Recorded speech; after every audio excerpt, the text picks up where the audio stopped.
Today, we're going to be talking about taking ownership of the results that you've created.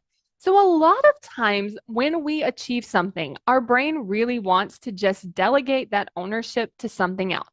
It was the right time. This person helped me. I got lucky. It was a fluke. It'll never happen again. Like looking at these things where it doesn't want to take that ownership. And I want you to ask yourself, what would happen if you took ownership over what you've created and what you've achieved? How would you feel? Maybe you would have more confidence. Maybe you would feel more empowered. Maybe you would want to go out there and create other things. But here's what happens if we don't take ownership.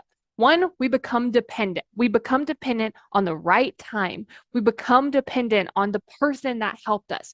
We become dependent on things just working out wonderfully. And the second thing that happens is our brain actually gets scared that we're going to lose the thing. Because if we didn't create it and it was outside of us with perfect timing, people that helped us, this thing we learned, if it's outside of us and that thing goes away, then so does our results. And so this is why it's very important to create that ownership, because otherwise your brain becomes dependent and then it becomes scared. And so if you're starting to see like, oh, I've created this thing, but I'm really scared it's going to go away, then this is where you want to start building up that ownership.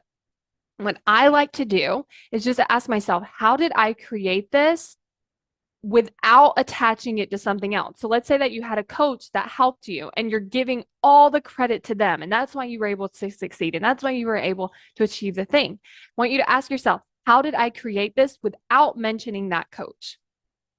And then see what comes up. Because we know that you had to do something, because there are other people that worked with that coach that didn't get the same results you did. So how is that possible? Because obviously you played a part in it. And so I want you to really look at like, how did I create this thing?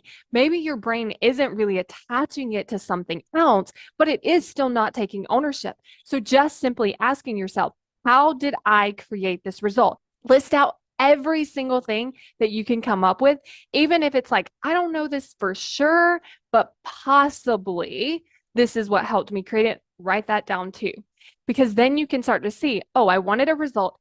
I created it.